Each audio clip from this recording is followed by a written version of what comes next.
The auction block stood in Redemption Springs, like a gallows for innocence. Under the merciless midday sun, men in dust-covered dusters and sweat-stained hats formed a half-circle around the makeshift wooden platform. Their eyes cold, calculating, fixed upon the small figure standing alone atop the weathered planks. A little girl no more than 8 years old, barefoot with a tattered dress hanging loosely from her thin frame. What struck onlookers most wasn't her obvious malnourishment, nor the purple-yellow bruises partially visible beneath her collar, but her absolute silence. Not a whimper, not a plea. Just hollow eyes that had witnessed horrors no child should endure, staring at nothing, as if her spirit had already fled, leaving only her body to be bartered over. "Right, next up, we got ourselves a worker," bellowed Silas Redmond, the town's self-appointed auctioneer, his voice carrying across the dusty street like the crack of a bullwhip.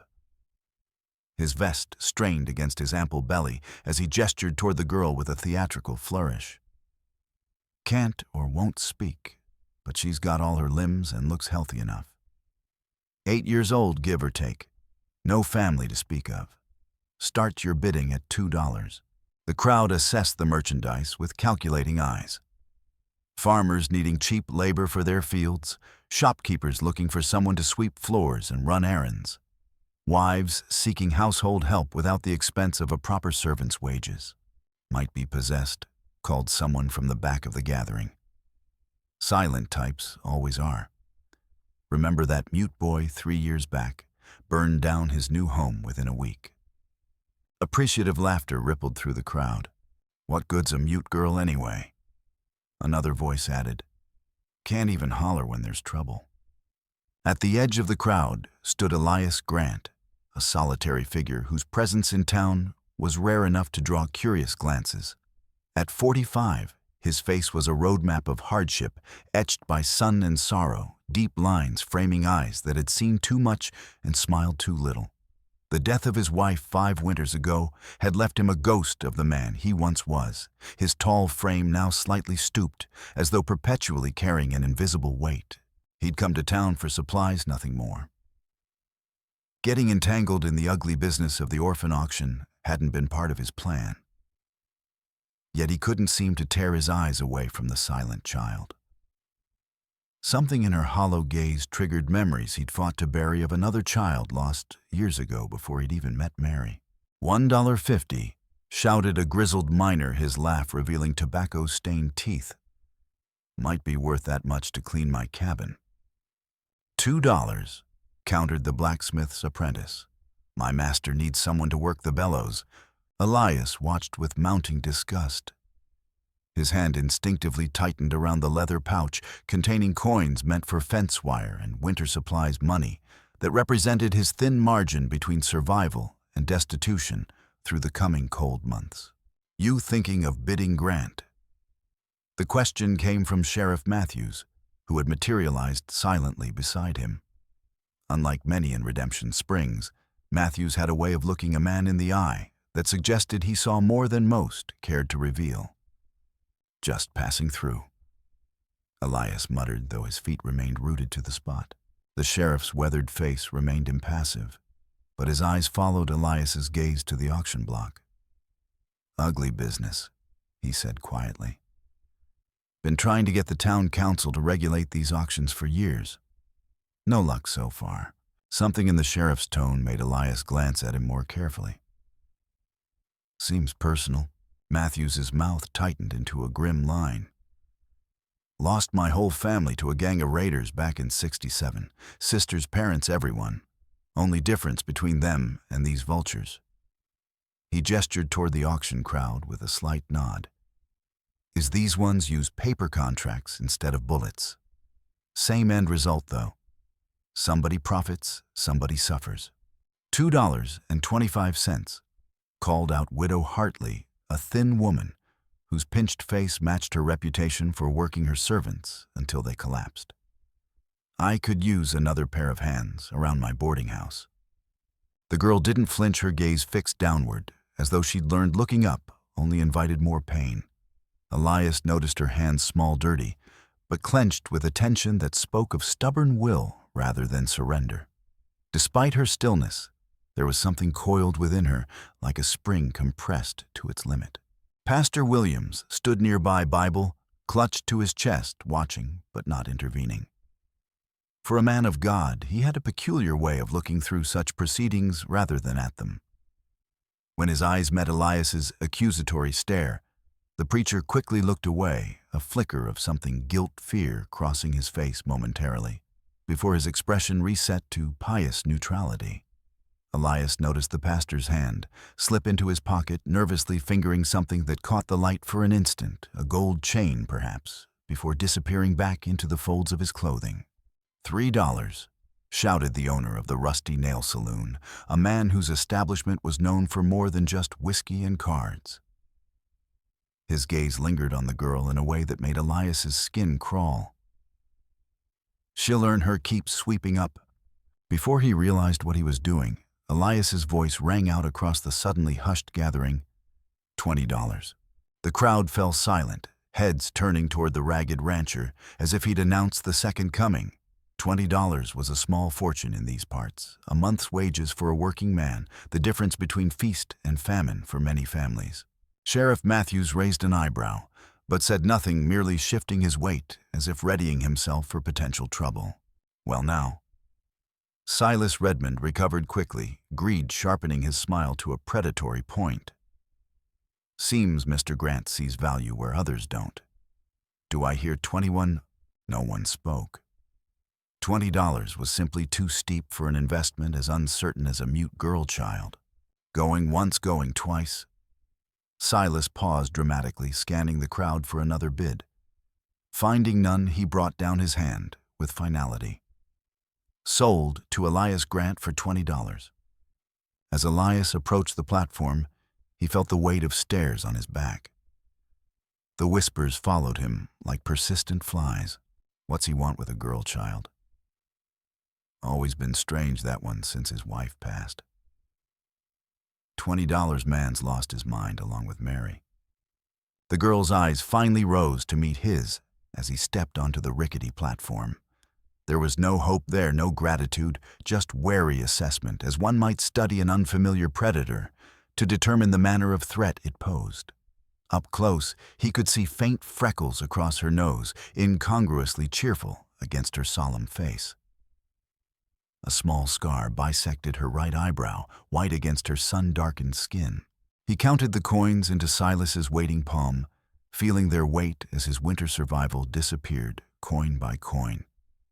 Each copper and silver piece represented meals, not eaten repairs, not made comforts, not enjoyed in the months ahead. Yet as the last coin left his possession, he felt something other than regret, something he hadn't experienced in a long time. Purpose, perhaps. Sign here. Silas thrust a paper at him, tapping a grimy fingernail against the bottom line. Contract says you get her services till she's 18 or you release her. Standard terms. Elias scrawled his name, barely glancing at the document's contents. Such contracts were barely worth the paper they were written on, just enough legal veneer to prevent anyone from crying foul about what essentially amounted to indentured servitude. Come on, he said gruffly to the girl, trying and failing to soften his voice. It had been so long since he'd spoken to anyone but his horses. Let's go. She followed him at a careful distance, like a wary stray, expecting to be kicked at any moment. As they moved toward his wagon, Elias became acutely aware of a particular gaze boring into his back. He turned slightly to find himself observed by a lean man standing in the shade of the saloon porch, a stranger with a puckered scar running from eye to jaw, dressed too finely for a frontier town. Their eyes met briefly before the stranger tipped his hat in a gesture too deliberate to be friendly. More disturbing, though, was the brief exchange Elias glimpsed between this scarred man and Pastor Williams. Just a nod, a glance so subtle most would miss it, but unmistakably an acknowledgement between two who knew each other well.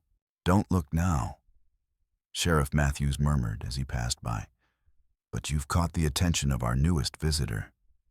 Been asking questions about orphans coming through town. His hand brushed Elias's arm, as if by accident, but the pressure of his fingers conveyed a warning. Watch yourself on the trail home. Man calls himself Monroe, but I have my doubts that's his real name. As they left town, the wagon wheels kicking up dust that glowed copper in the late afternoon sun, Elias felt an unsettling sensation, like being watched by more than just curious townsfolk. He checked the Winchester rifle secured beneath the seat, ensuring it was loaded and within easy reach. "I'm Elias Grant," he said finally, eyes fixed on the trail ahead. "My ranch is about an hour's ride from town. It's not much, but there's a roof and walls." He paused, realizing he should probably know her name. "They didn't say what to call you." The girl remained still, face turned toward the passing landscape of scrubby plains, gradually giving way to rolling foothills. Her silence amplified his awkwardness. "Well, I need to call you something." He rubbed his beard thoughtfully, the rough sound loud in the quiet. "There was a creek near where I grew up called Juniper Creek. My sister and I used to call it Junie." The memory surfaced unexpectedly. His sister had been gone 30 years now, taken by the same fever that claimed their mother. "How about Junie just, until I know your real name?" Her eyes flickered briefly toward him, then back to the horizon. He took it as acceptance. "It's been a while since I've had company." Elias continued surprising himself with the admission. "So, I'm out of practice at conversation. Don't mind if I talk too much or too little. You can let me know what you need, even without words." He glanced at her and saw she was watching him now, studying his profile with an intensity that suggested she was cataloging every feature, every potential threat. Her gaze dropped to his hands on the reins, and he realized she was looking for signs of what kind of man held her fate, hands that hit or hands that helped. "I won't hurt you," he said quietly, deliberately relaxing his grip on the leather straps. "Whatever happened before, it won't happen at my place." She gave no indication she believed him, but something in her posture shifted slightly, not relaxed exactly, but perhaps a fraction less ready to bolt at any moment. As the weathered fence posts of the Double G Ranch came into view, Elias felt a stab of shame at the property's decline. Once it had been a source of pride, 160 acres of promise carved from the wilderness by his own hands. Now it stood as a testament to how quickly hope could wither when left untended. The main house was a simple 2-room cabin with a lean-to kitchen addition. The porch sagged in the middle, and several shingles had blown off the roof during last winter's storms. Nearby stood a barn in similar need of attention, a corral with broken rails hastily mended, and what had once been Mary's vegetable garden, now overgrown with weeds, punctuated by the occasional stubborn survivor. A tomato plant bearing fruit, no one would eat herbs gone to seed, spreading their progeny across what had once been neat rows. "This is it," he said unnecessarily as the wagon rolled to a stop. "Home." Junie surveyed her new surroundings with the same careful assessment she'd given him. Nothing escaped her notice: the broken step on the porch, the missing shingles, the untended grave marked by a wooden cross visible on the gentle rise behind the house. Her gaze lingered on the grave, a question in her eyes. "That was my wife," Elias said, following her gaze. "Mary. She's been gone 5 years now." He hesitated, then added, "Our son Thomas is buried beside her. He was 4 when the fever took him. Mary lasted another year after that." What he didn't mention was the third marker, a simple cross with no name, just a date from 5 years ago. A stranger who died on his property, Mary had said. Someone who deserved a proper marker despite being unknown to them. Junie nodded slightly, the first acknowledgement she'd given that she understood anything he said. There was something in her eyes, not pity exactly, but a solemn recognition, one orphan soul seeing another. Inside, the cabin was clean but sparse. A table with 2 chairs, a cook stove, shelves with a few provisions, a bed in one corner, and a trunk at its foot. The second room had been Mary's sewing room. Though it held little now, besides stacked crates and a narrow cot he sometimes used when sleep evaded him in the main room where memories of Mary were strongest. "You can have the cot in there." He gestured awkwardly. "I'll bring in some water so you can wash up. There's probably something of Mary's I can cut down for you to wear instead of those rags." That night, after a simple meal of beans and cornbread, eaten in silence, Elias lay awake, wondering what madness had possessed him to bring this silent child into his broken life. He had spent 5 years perfecting the art of solitude, learning to live with ghosts and regrets. Now there was another living, breathing soul under his roof, one who carried her own visible ghosts. "What am I doing, Mary?" he whispered to the darkness. The silence that answered felt somehow different than it had for 5 long years, no longer empty, but waiting. In the morning, he found Junie already awake, wearing one of Mary's old nightgowns, the sleeves and hem clumsily rolled up. She had folded her bedding neatly and was standing by the window, watching the sunrise paint the eastern hills gold. "Did you sleep at all?" he asked, noting the shadows beneath her eyes. She turned, giving a small single nod that didn't convince him. Nightmares. He knew about nightmares, their invisible claws, their power to make sleep an enemy. Her hesitation before nodding again told him volumes. "Mine come less often now," he offered. "Yours might too in time." He moved to the stove, adding kindling to the banked coals from the night before. "Hungry?" Another nod, this one more decisive. "Good. Growing children should be hungry." He set about making a simple breakfast cornmeal mush with the last of the dried apples from the previous fall. As he worked, he found himself explaining each step, narrating the ordinary process as if it might anchor them both in normality. And so began their strange partnership. Days stretched into weeks, marked by few words from Elias and none from Junie. Yet slowly, a language of their own, emerged, a raised eyebrow, asking if she needed help, a slight head tilt, indicating curiosity about a task, a hand gesture suggesting where tools belonged. They developed a rhythm, morning chores flowing into afternoon work, evenings spent by the fire, as autumn's chills settled more deeply into the highlands.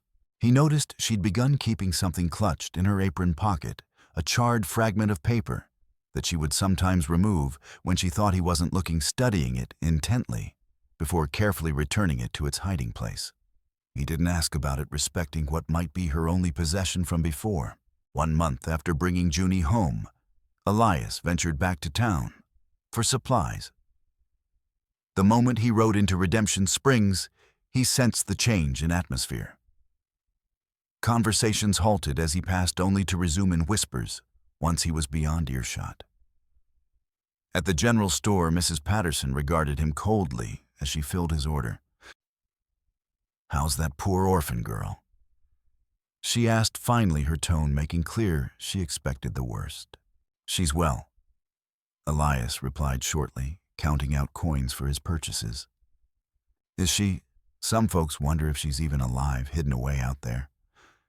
Mrs. Patterson's eyes narrowed. "Not a word from her, they say. She doesn't speak. Doesn't mean she can't hear or understand." Mrs. Patterson hummed skeptically. "Pastor Williams was saying just yesterday that perhaps the church should check on her welfare. A man alone raising a girl child, it isn't proper." Elias felt his jaw tighten. The church had no concern for her welfare when she stood on that auction block. "You've changed, Elias Grant," Mrs. Patterson said, suddenly surprising him with the use of his first name. Her voice had lost its haughty edge, replaced by something more complex, regret perhaps.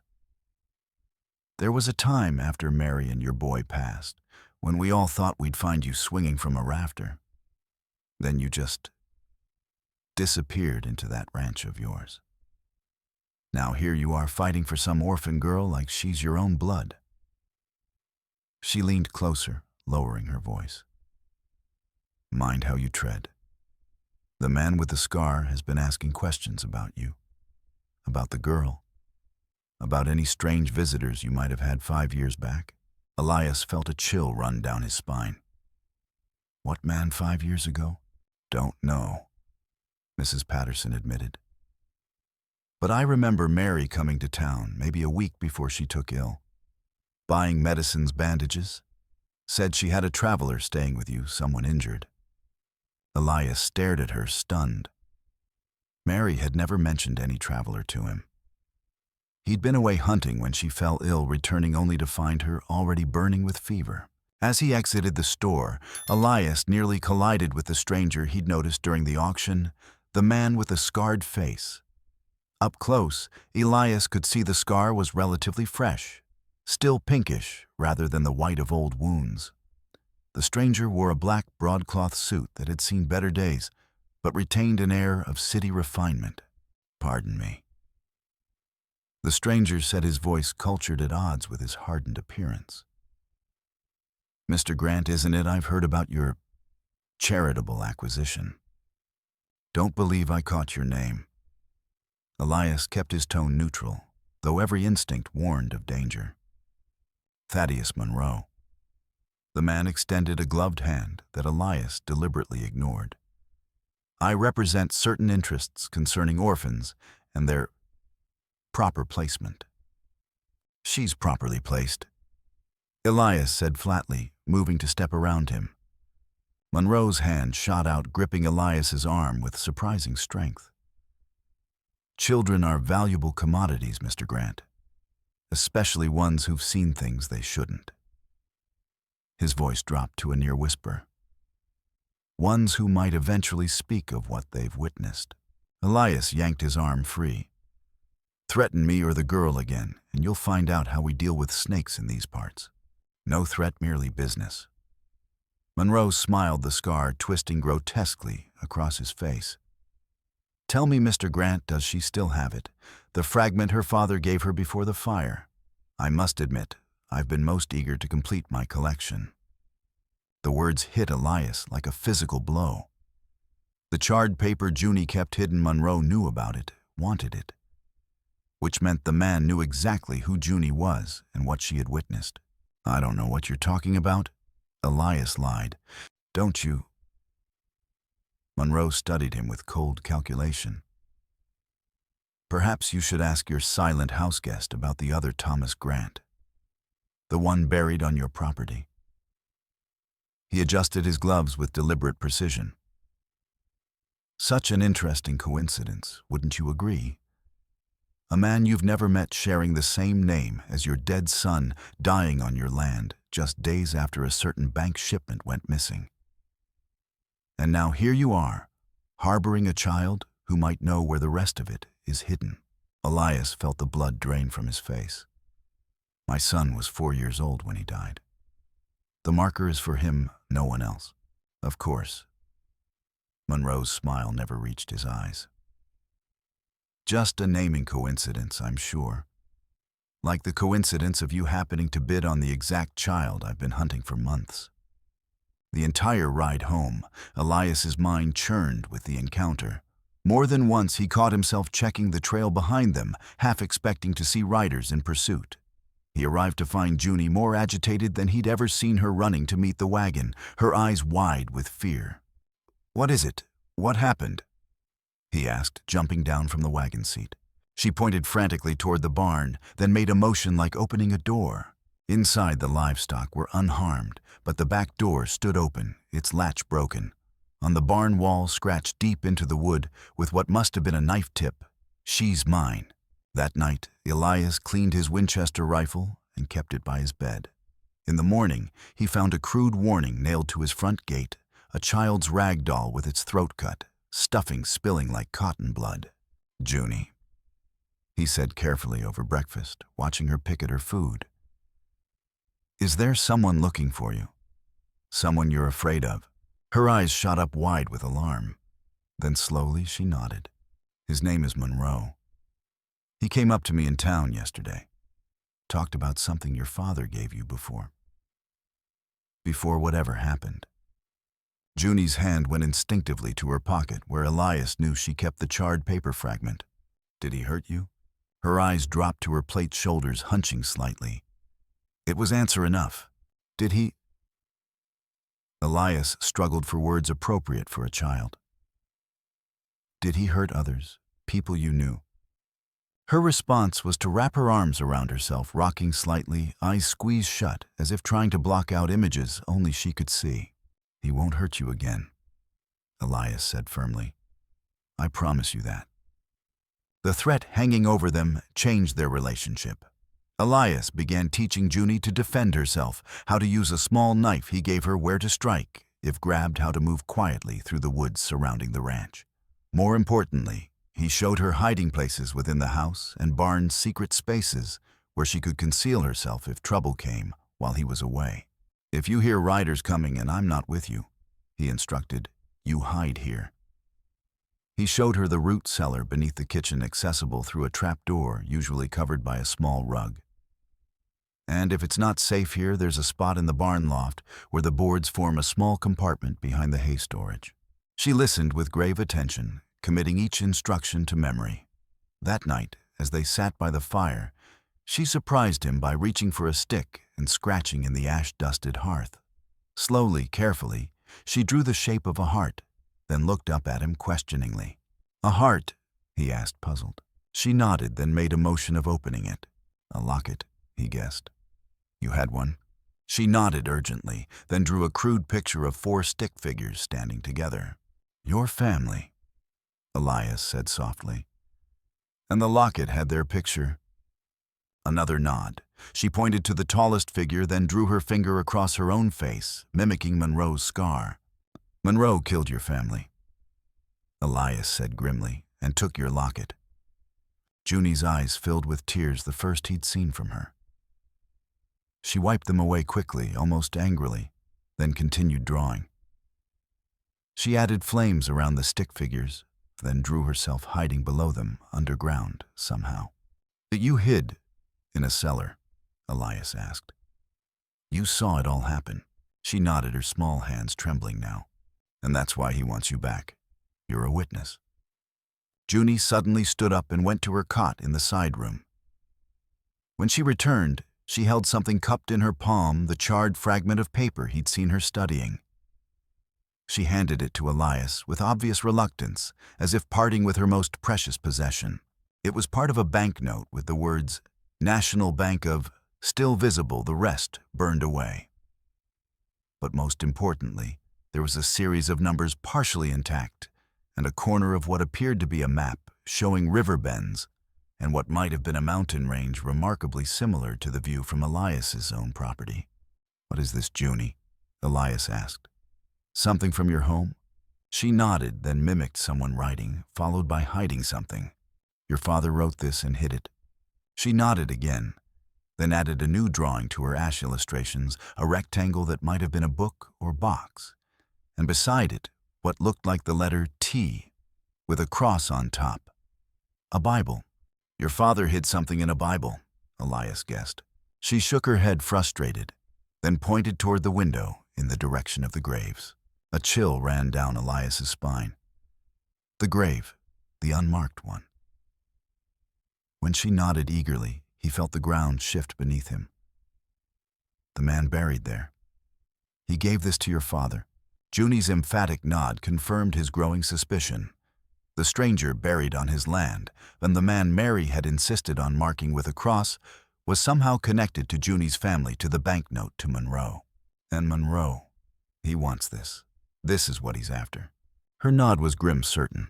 2 days later, Pastor Williams arrived, unannounced, his buggy kicking up dust as it approached the ranch house. Elias met him on the porch, rifle casually, but visibly propped against the wall beside him. Pastor. He greeted the man coolly. What brings you all the way out here? Williams removed his hat, revealing thinning hair plastered to his scalp with sweat. Concern, Mr. Grant. Genuine Christian concern. His voice held a nervous edge that immediately put Elias on alert. For the child, of course. The pastor's eyes searched beyond Elias into the house. There are rumors in town. Disturbing rumors. A man claiming to be her uncle says she was taken from him unlawfully. And you believed him. Elias's voice was dangerously quiet. I believe in due process, Mr. Grant. Williams replied, but his eyes shifted nervously. If the man's claim is legitimate, the man is a murderer. Elias interrupted. And you know it. The pastor's face paled slightly. That's a serious accusation. One I'm prepared to take to Sheriff Matthews along with evidence. Something flickered in William's eyes, alarm. What sort of evidence? Before Elias could answer, Junie appeared in the doorway behind him. Her eyes fixed on the pastor with unusual intensity, and Elias noticed her hand go to her pocket where he knew she kept the paper fragment. Ah, there she is. William said, his tone softening artificially. Hello, child. Are you being treated well here? His gaze dropped briefly to her pocket, then back to her face with a flicker of something like hunger. Junie moved closer to Elias, one small hand clutching his shirt. But her gaze never left the pastor's face. Suddenly, her eyes widened in recognition, and she pointed at the pastor's chest. Williams instinctively covered the spot with his hand, but not before Elias glimpsed a gold chain disappearing beneath his collar, and the same one he'd noticed the pastor fidgeting with at the auction. What's that you're wearing, Pastor? Elias asked, his tone deceptively casual. Just a family heirloom, William stammered. Nothing of consequence. But Junie was shaking her head vigorously, tugging at Elias's sleeve, and then pointing again at the pastor's chest and then to her own neck, making the shape of a heart with her fingers. Understanding dawned. That's her locket, isn't it? Elias said quietly. The one with her family's picture inside. The one Monroe took after he murdered them. Williams paled completely, taking an involuntary step backward. I don't know what you're talking about. This was a gift from Monroe. Elias finished for him. When did you start working with him, Pastor, from the beginning, or did he buy you later when the orphan auction started bringing in easy money? You don't understand. Williams whispered, his composure cracking. He has friends in high places, powerful friends. If I didn't cooperate, as you can see, she stays by choice. Elias cut him off, unwilling to hear excuses. And she'll remain here. You can tell Monroe that. Williams sighed, twisting his hat brim between nervous fingers. Mr. Grant, I understand you've grown attached to the girl. But the matter is out of my hands now. Monroe has petitioned Judge Wilson directly. She's ordered the girl brought to town for a hearing tomorrow. If you refuse... He trailed off, the threat implicit. If I refuse, what you'll send Monroe and his thugs to take her by force. The pastor's silence was answer enough. Well, Judge Wilson will have to wait, Elias said firmly. We won't be in town tomorrow. Please, Elias. Williams pleaded, using his first name in a clear attempt at familiarity. Don't make this harder than it needs to be. Monroe will get what he wants eventually. He always does. Like, get off my property. Elias ordered, his hand moving to the rifle beside him. And tell Monroe that if he steps foot on this ranch, he won't leave it alive. As the pastor's buggy disappeared down the trail, Junie tugged urgently at Elias's sleeve, then pointed after Williams before shaking her head vehemently. You're right, Elias agreed grimly. We can't stay here. Pack only what you need: food, warm clothes. I know somewhere we might be safe for a while. As dusk fell, they loaded the wagon with essentials: food, ammunition, blankets, and the small wooden box containing what little money Elias had saved. He instructed Junie to bring only what she could carry if they needed to abandon the wagon. Just as they were about to depart, he had a thought and returned to the cabin, emerging minutes later with a small object wrapped in cloth. Thomas's compass, he explained, showing her the tarnished brass instrument. It doesn't always point true anymore, but it was his favorite thing. Thought we might need it. The journey to the hunting cabin took them through increasingly rugged territory. The wagon trail gave way to a narrow path that wound through dense pine forest, crossing rocky streams and skirting the edges of steep ravines. Twice, Elias halted the horses, certain he'd heard riders behind them, but each time the forest revealed nothing but wind-rustled branches and the occasional startled deer. Almost there. He reassured Junie as afternoon shadows lengthened into evening gloom. Another mile or so. The girl sat rigid beside him, eyes constantly scanning their surroundings. When a crow burst suddenly from nearby underbrush, she nearly jumped from the wagon seat. "Easy," Elias soothed. "Just a bird."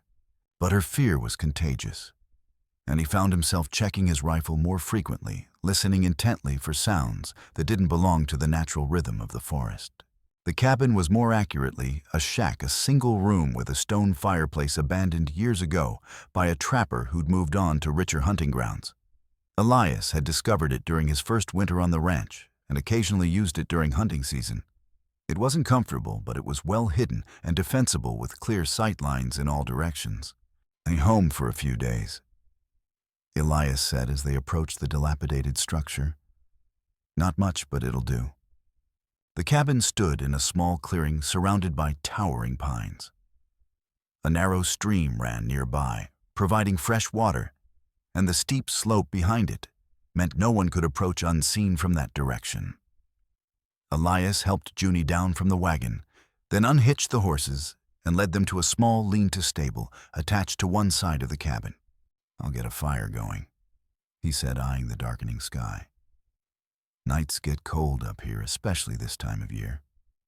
As night fell, the autumn chill seeping through the cabin's rough-hewn walls, Elias built a small fire, careful to use only dry wood that would produce minimal smoke. They shared a simple meal of jerky and hard biscuits, the silence between them, now comfortable rather than strained. Outside, the wind had picked up, whistling through the trees and rattling the cabin's lone window in its frame. Storm coming, Elias observed, glancing at the ceiling where the first drops of rain had begun to leak through. Might be a blessing in disguise. Hard to follow tracks in a downpour. He was just settling Junie into a makeshift bed of blankets when she suddenly stiffened, head cocked to one side, listening. A moment later, he heard it too. Hoofbeats approaching slowly. Multiple riders. "Get under the bed," he whispered, heart hammering against his ribs. "If anything happens, there's a loose floorboard underneath with a pistol. Take it and run toward the creek. Follow it upstream." She shook her head frantically, gripping his arm with surprising strength. "Junie, please," he urged. "I promise to protect you." Reluctantly, she crawled under the narrow cot as Elias positioned himself by the door, rifle ready. Through a crack in the shutters, he could make out 3 mounted figures approaching cautiously from the tree line. The moon, nearly full despite the brewing storm clouds, cast enough light to identify the man in front, unmistakably Monroe, his scarred face pale in the darkness. "Grant." Monroe called, his voice carrying through the night air. "I know you're in there with what's mine. Send her out and this ends peacefully." Elias remained silent, counting footsteps as they circled the cabin. One man to the rear, one to the left side, Monroe himself approaching the front. A fourth man, unseen but betrayed by the creak of saddle leather, remained mounted, probably as lookout. "The girl is my property." Monroe continued, his voice taking on a conversational tone that somehow made his words more menacing. "Legally purchased before she was stolen from me. The law is on my side. The law doesn't recognize ownership of children." Elias called back. "Nor does it smile on men who burn families in their homes." A pause, then a cold laugh that raised the hairs on Elias's neck. "So she's found her voice with you, has she? How interesting. That makes her even more valuable to silence." The back window shattered suddenly as a flaming torch was thrown through. Elias fired at the shadowy figure retreating from the window, rewarded with a cry of pain. but the torch had landed on the cabin's dry wooden floor flames, spreading rapidly across the rough planks. "Junie, run!" Elias shouted, firing through the door to provide cover as the girl scrambled from her hiding place. What happened next unfolded with the chaotic speed of a nightmare. Elias kicked open the door rifle at his shoulder, firing at shadows that fired back. The night erupted in gunfire and shouting. A bullet grazed his arm, hot pain lancing through him, but adrenaline kept him moving. Through the smoke and confusion, he caught glimpses of Junie darting toward the tree line, small and quick as a shadow. But one of Monroe's men spotted her too, wheeling his horse to give chase. Elias aimed and fired in one fluid motion. The rider toppled from his saddle with a scream, his rifle clattering uselessly to the ground. In the momentary chaos, Elias broke for the trees himself, hoping to reach Junie before the others could regroup.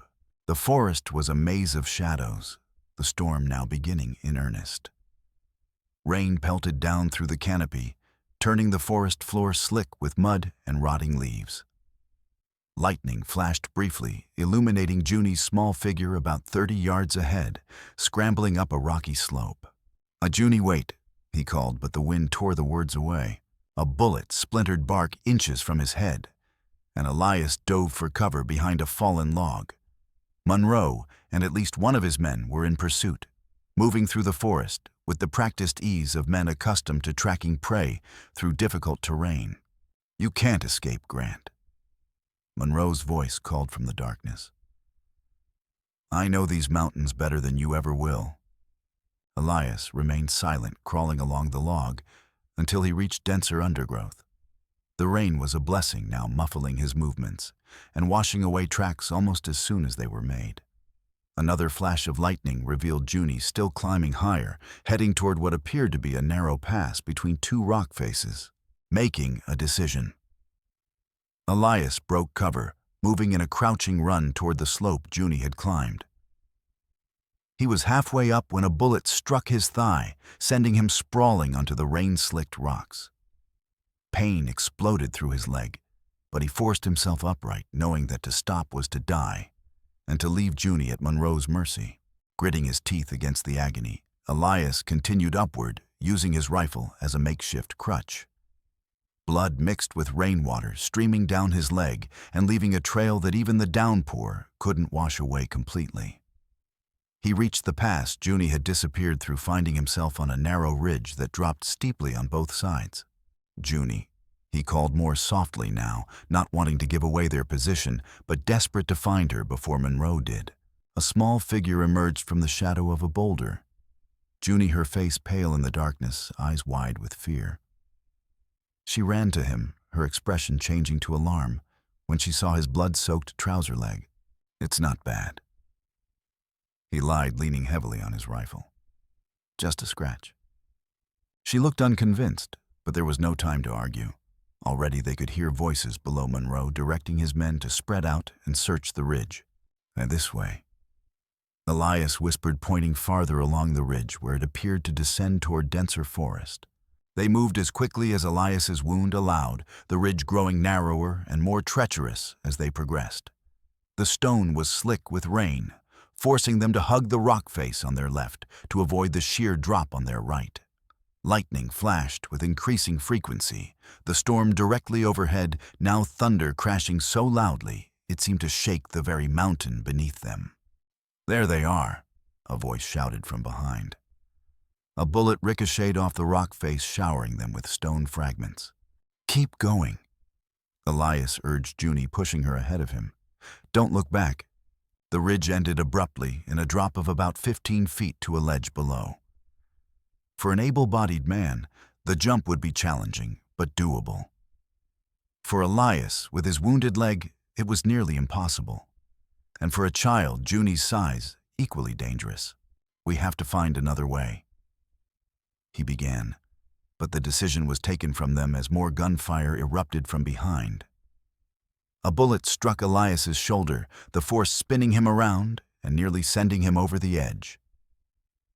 He fell to his knees, the rifle clattering away from him across the stone. "End of the line, Grant," Monroe called, emerging from the narrow passage they had just traversed. He held a revolver aimed squarely at Elias's chest. Behind him came another man, rifle raised. "You've led us on quite a chase, I'll give you that." Elias struggled to remain upright, pain threatening to drag him into unconsciousness.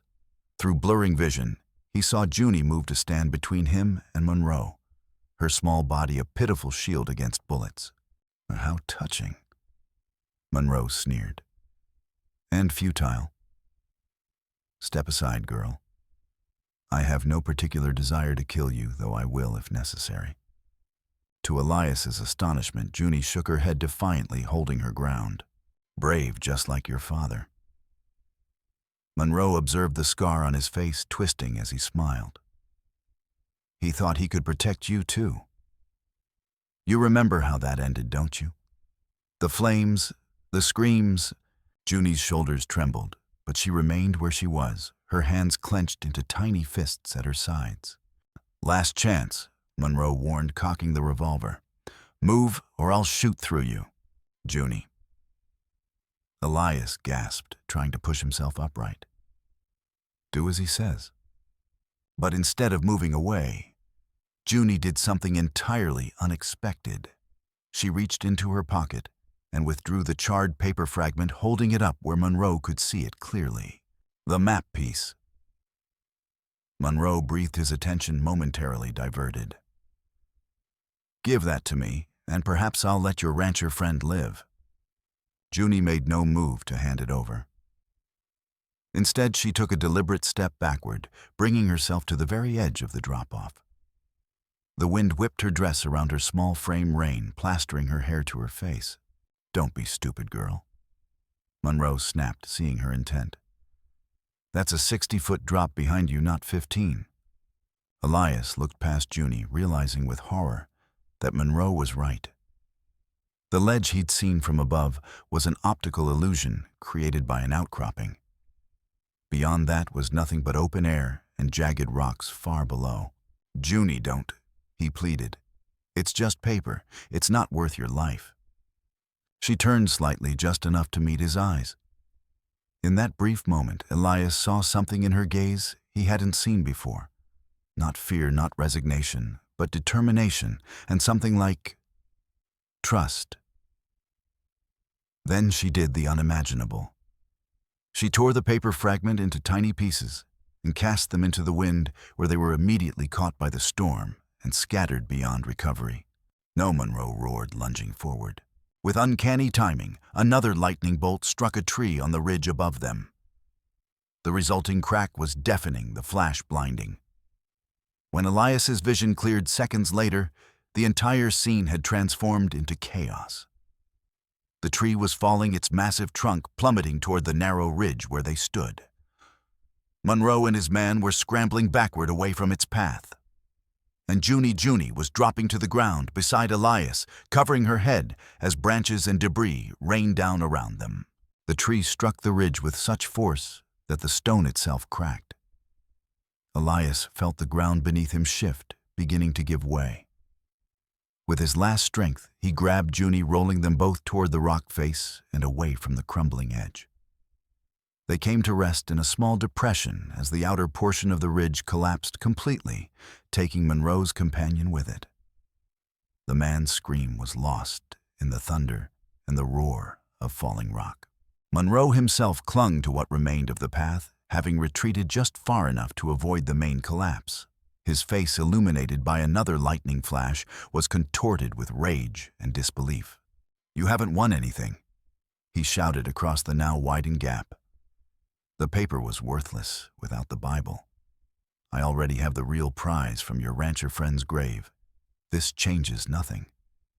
Before Elias could process these words, Monroe vanished back along the ridge, leaving them stranded on their precarious perch.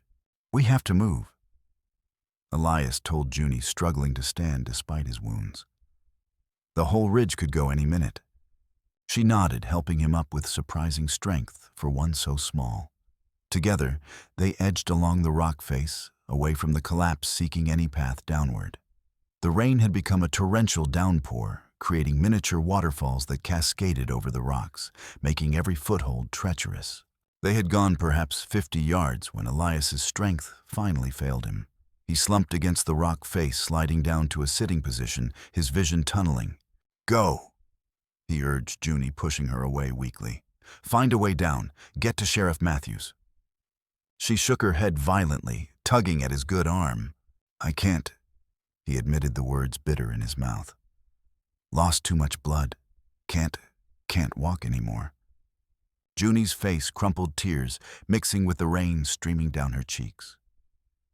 But instead of fleeing, she began tearing strips from her dress, binding them tightly around his wounds with a skill that spoke of previous experience. When she'd done what she could to staunch the bleeding, she curled against his side, sharing what little body warmth she possessed. "Stubborn," Elias murmured, slipping toward unconsciousness. "Should have run." As darkness claimed him, he thought he heard a small voice whisper, "Oh, not without you." The storm raged on through the night, lightning illuminating the rugged landscape in harsh flashes, thunder shaking the mountains to their foundations. Somewhere in the darkness, Monroe and his remaining man continued their hunt, but the storm had wiped away all tracks, equalizing predator and prey in its blind fury. Elias drifted in and out of consciousness, dreams and reality blurring. Sometimes he thought Mary sat beside him, stroking his forehead with cool fingers. Other times he was back in that terrible moment when the doctor had told him Thomas wouldn't last the night. "I should have been there," he mumbled. "Should have been there when he needed me." Small hands pressed something cool and wet against his forehead, Junie tearing more strips from her dress to make compresses for his fever. She had dragged him farther, under an overhanging rock, positioned herself between him and the wind, her tiny body, providing what meager warmth it could against the storm's chill. Through the long night, she kept vigil, replacing the compresses when they warmed, keeping the rain off his face as best she could. Once, when another man's voice called nearby, a voice that might have been Sheriff Matthews searching for them, she remained silent, unwilling to risk discovery by someone who might not be a friend. Dawn broke with the storm finally subsiding, weak sunlight filtering through tattered clouds. Elias awoke to find Junie still awake, her eyes red-rimmed with exhaustion, but alert.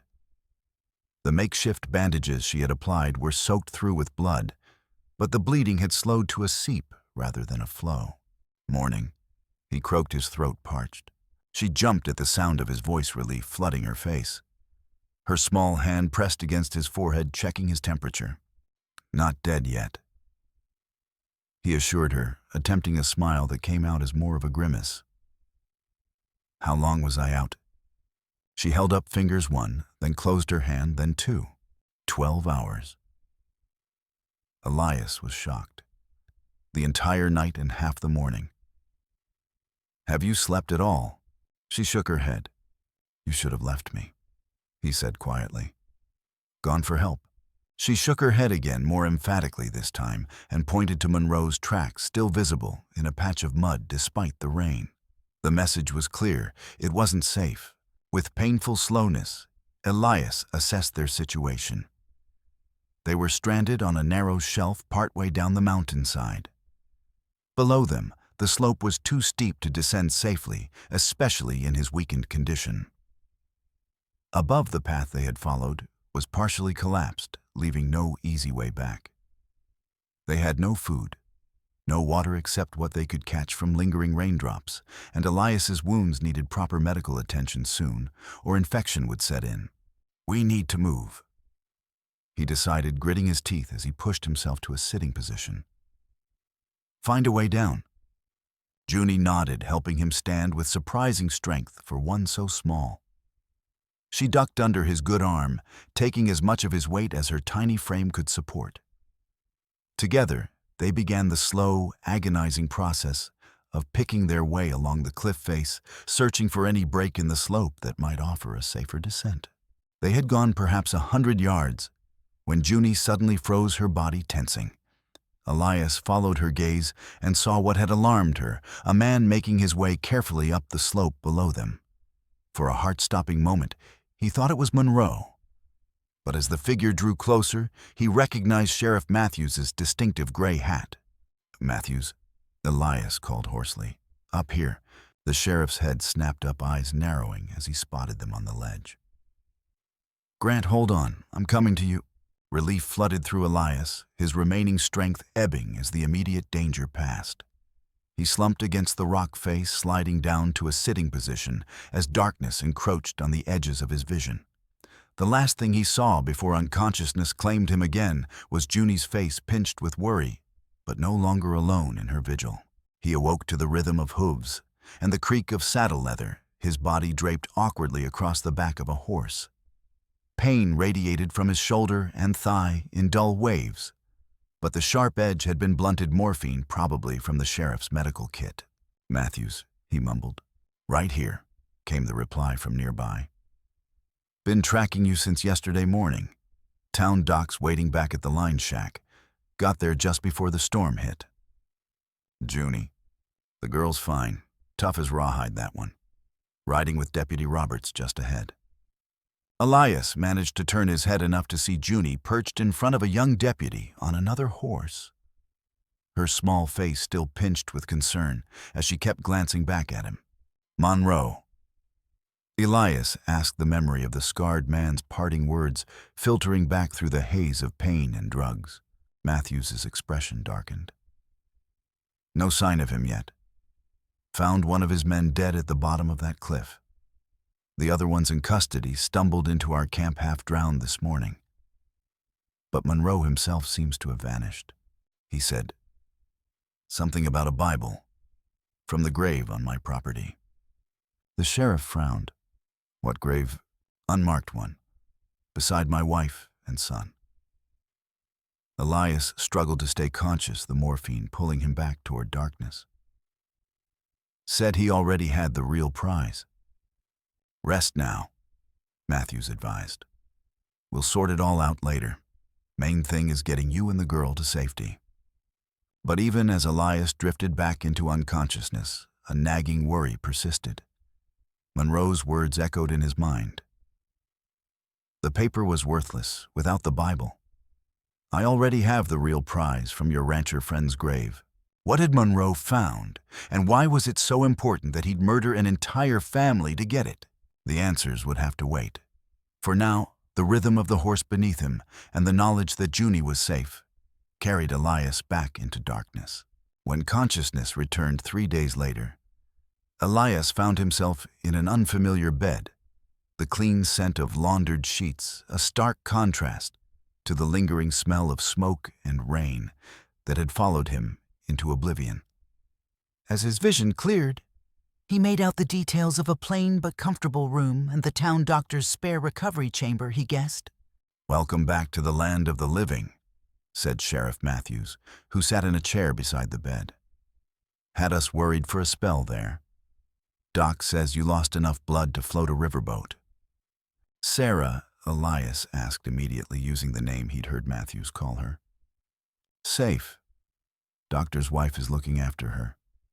Girl hasn't left your side till this morning when Mrs. Morrison insisted she get some proper rest." Matthews shook his head in wonder.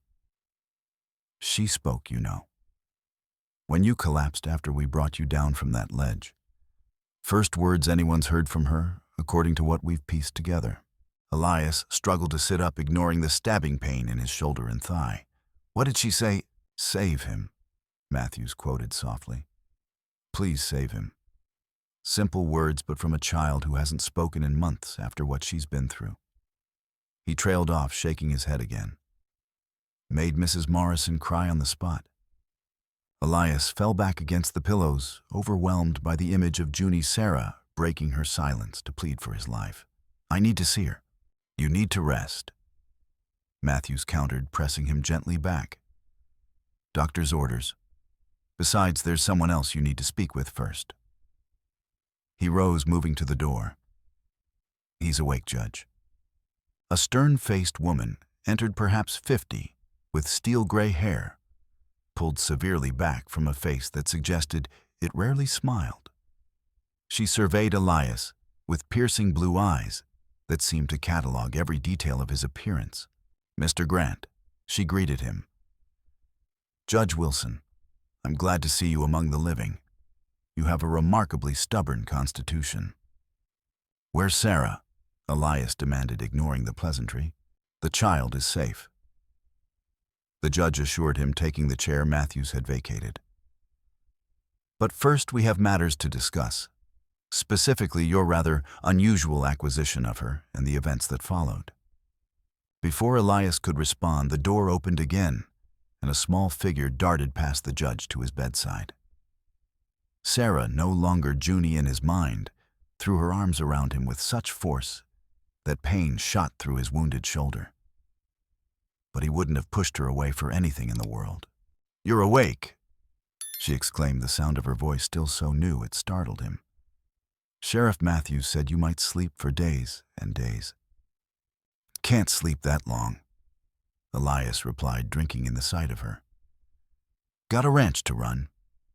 Judge Wilson cleared her throat pointedly. "Miss Miller, I believe Mrs. Morrison is expecting you for lunch." "I'm not hungry," Sarah declared, settling herself firmly on the edge of Elias's bed. "Sarah." The judge's tone held warning. "Mr. Grant and I have important matters to discuss." "About me?" Sarah stated, not a question. "So I should stay." Elias couldn't suppress a smile at her logic, which seemed to irritate the judge further. "Very well," Wilson conceded. "But remember our agreement.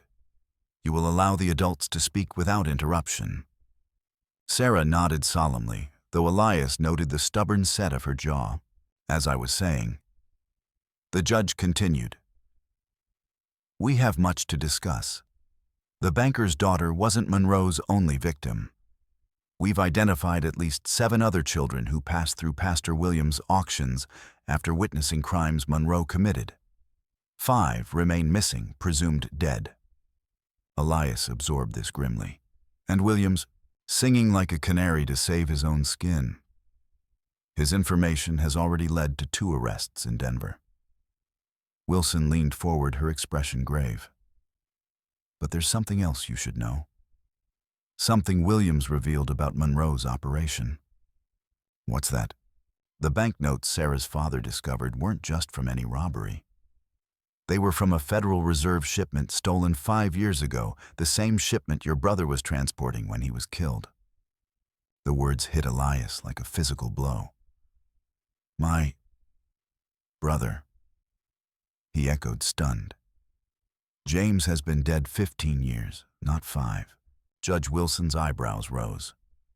"James, I was referring to Thomas Grant, employed as a guard for the Denver mint shipments. According to our records, he was your younger brother." "I have no brother named Thomas," Elias said slowly. "My only brother was James, and he died in the war." The judge frowned. "Then who is the Thomas Grant buried in the unmarked grave on your property, the one Monroe apparently exhumed during your absence?" Elias felt as though the ground had dropped away beneath him. "Monroe dug up the grave, according to Williams' confession, yes. Shortly after you left for the hunting cabin." Wilson's keen eyes studied his reaction. "You truly didn't know the man buried there?" "No," Elias said, mind reeling. "Mary just said a traveler had died, that it wasn't right to leave him unmarked. I was away hunting when it happened, came back to find she'd already buried him and carved a cross." "Interesting." Wilson produced a folded paper from her pocket. "Because according to Williams' testimony, the man who died on your property was indeed Thomas Grant, a federal guard who survived the initial robbery but was mortally wounded. Monroe tracked him to your ranch but arrived too late. Your wife had already found him dying in your barn." "Mary never told me any of this," Elias whispered, stunned. Sarah tugged at Elias's sleeve, and when he looked at her, pointed to her own chest, then made a book-opening gesture with her hands. The Bible, Elias realized. Monroe said something about a Bible being the real prize. "Precisely." The judge nodded. "Williams claims Thomas Grant smuggled a Bible out of the robbery scene, one with certain pages marked. Supposedly, those markings combined with the banknote fragment Sarah's father had would lead to the location of the stolen money. But why would this Thomas Grant come to my ranch? Elias asked. If we weren't related, it makes no sense. Unless... Sarah's small voice broke in, ignoring the judge's warning about interruptions. He knew something you didn't. All eyes turned to her. What do you mean, child? Judge Wilson asked. Sarah looked at Elias, her expression solemn. The locket. The one Pastor Williams was wearing. It wasn't mine. What? Elias and the judge exclaimed simultaneously. Mine was silver. Sarah continued.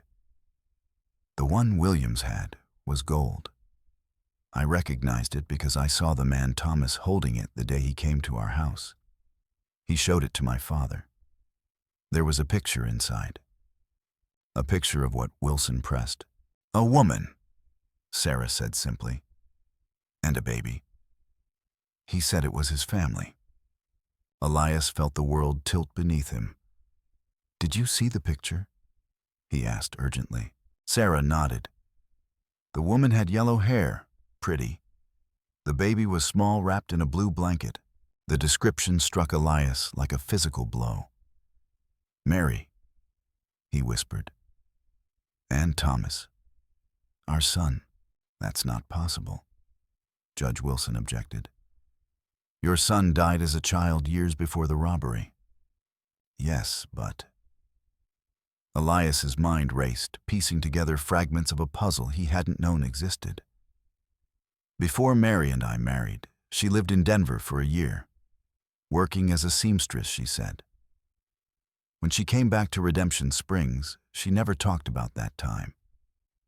Are you suggesting your wife had a previous relationship with this Thomas Grant? The judge asked delicately. I don't know, Elias admitted.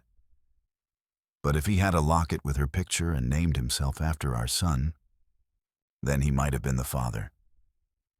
Matthews finished for him, having returned to the room in time to hear this revelation, which would explain why he came to your ranch when he was wounded. He wasn't looking for you, Grant. He was looking for her. The pieces fell into place with devastating clarity. And Mary never told me because she knew it would destroy me to learn Thomas wasn't mine. Elias closed his eyes, the pain of this betrayal momentarily eclipsing his physical wounds. Sarah's small hand found his squeezing gently. She loved you, she said with the simple certainty of a child. That's why she buried him as a stranger. So you wouldn't have to know. But what about the money? Matthews asked, addressing the judge. If Monroe has this Bible now and knows how to use it with the banknote fragment, the fragment is gone, Elias said, recalling that terrible moment on the ridge. Sarah tore it up and scattered it in the storm. Judge Wilson's eyes widened in surprise. Then the map is useless to him. Not quite, Sarah said quietly. All eyes turned to her again. My father made a copy, on the back of our family Bible. Monroe burned it with our house, but... She hesitated, then continued in a rush. I memorized it. Every mark, every number. Father made me practice every day, said it might save my life someday. A heavy silence fell over the room as the implications of this revelation sank in. Then Monroe still has reason to hunt you, Matthews said finally. As long as you live, his prize isn't complete. Which means she remains in danger, Judge Wilson concluded, along with anyone sheltering her. Elias tightened his grip on Sarah's hand. She stays with me, he said firmly. I'll protect her. I have no doubt of your intentions, Mr. Grant, the judge replied. But the practical reality is that you're badly wounded. Your ranch is isolated, and Monroe has already demonstrated he can reach you there. And then what do you suggest? Elias demanded. Locking her away somewhere, using her as bait to catch Monroe? Neither, Wilson assured him. I suggest you both remain under protection in town until you've recovered. By then, the federal marshals should have arrived. They have a particular interest in recovering their stolen shipment, and in Monroe himself, who it seems has been involved in far more than just this robbery. Before Elias could respond, the door opened again to admit a well-dressed woman he didn't recognize, though her resemblance to Sarah was immediately apparent. "I came as soon as I received your telegram, Judge Wilson," the woman said breathlessly. "Is it true? Is Sarah really alive? Aunt Maggie?" Sarah whispered, her eyes wide with disbelief. What followed was a blur of introductions and explanations, tears and cautious embraces. Margaret Wilson, Sarah's maternal aunt, had been searching for her niece since the fire, never believing the official report that all family members had perished. Through it all, Sarah maintained a careful distance, accepting her aunt's embraces, but always returning to Elias's side as if to reassure herself of his continued presence. When Mrs. Wilson inevitably broached the subject of Sarah returning to Denver with her, the girl's response was immediate and unequivocal. "I'm staying with Elias." "But darling," her aunt protested, "he's been badly hurt. And this Monroe person is still out there. Surely you'd be safer with us in Denver, at least until—" "No." Sarah interrupted, her voice soft but determined. "Monroe will follow me wherever I go. At least here people know what he is, what he does." She looked at Elias, her expression solemn. "Besides, Elias needs me. Need goes both ways," Elias said quietly, reaching for her hand. "I promise to protect you, and I will as soon as I can stand without falling over." Sarah's serious face cracked into a small smile. "You already protected me. Now it's my turn." In the end, a compromise was reached. Sarah would remain in Redemption Springs under the joint guardianship of Elias and her aunt, who agreed to stay in town until the situation with Monroe was resolved. Judge Wilson expedited paperwork that would allow Elias to formally adopt Sarah once the danger had passed, while Mrs. Wilson arranged for a respectable widow to serve as housekeeper at the ranch, to silence any remaining gossips, as she put it. As for the mystery of Thomas Grant, the federal marshals confirmed through their records that he had indeed been employed as a guard for the Denver Mint. His relationship to Mary remained speculative, though the locket recovered from Pastor Williams, who claimed Monroe had given it to him as payment for his cooperation, contained a photograph that matched Sarah's description. Whether Elias's son was actually Thomas Grant's biological child was a question that would likely never be answered definitively, and Elias eventually decided it didn't matter. The boy had been his in every way that counted. The stolen money was never recovered. Federal agents working from Sarah's recollections of the map markings searched the area extensively, but found only an empty cache, a hollow, beneath a distinctive rock formation on the edge of Elias's property. Monroe had apparently reached it first, despite the missing fragment suggesting he'd already deciphered enough of the map before Sarah destroyed her piece. Monroe himself vanished as completely as the money, though rumors of a scarred man surfaced periodically in various territories. Sheriff Matthews maintained extra patrols around Redemption Springs for months afterward. But as time passed with no sign of trouble, the vigilance gradually relaxed. 1 year after the day Elias had bid $20 for a silent child, he and Sarah rode to the highest point on the ranch property, a rocky outcropping that offered views clear to the distant mountains. Behind them lay the ranch transformed by the reward money for information about Monroe's operation, roof-repaired fences, mended fields planted with crops, and a small orchard begun on the advice of Mrs. Wilson's husband. "Do you ever think about how different things would be if you hadn't bid for me?" Sarah asked as they watched eagles circle in the currents above. "I think about it sometimes," Elias admitted. "But then I remember what the judge said about second chances. How they come when we least expect them." "Like when I found you in the rain," Sarah said, "after you fell." I was so scared you would die." "But you didn't run," Elias reminded her. "You stayed. You fought. That's what family does." "Family." Sarah repeated the word softly, as if tasting it. "Do you think they're watching us, your Mary and Thomas, my mother and father?" Elias considered the question, looking out over the vast landscape, golden in the afternoon sun. "I like to think so," he said finally. "That they know we found each other. That we're okay." "Better than okay," Sarah corrected, a smile warming her once solemn face. "We're home." As they rode back in the gathering dusk, the lights of the ranch house glowing in the distance, Elias reflected on the strange path that had led them here, a reluctant bid at an auction block, a child without a voice, a long-buried secret, and a desperate chase through a storm. So much pain and loss, yet somehow resulting in this, a second chance for both of them. Some called it redemption. Some called it justice. But Elias and Sarah, who had learned the hard way that names held power, called it by its true name, home.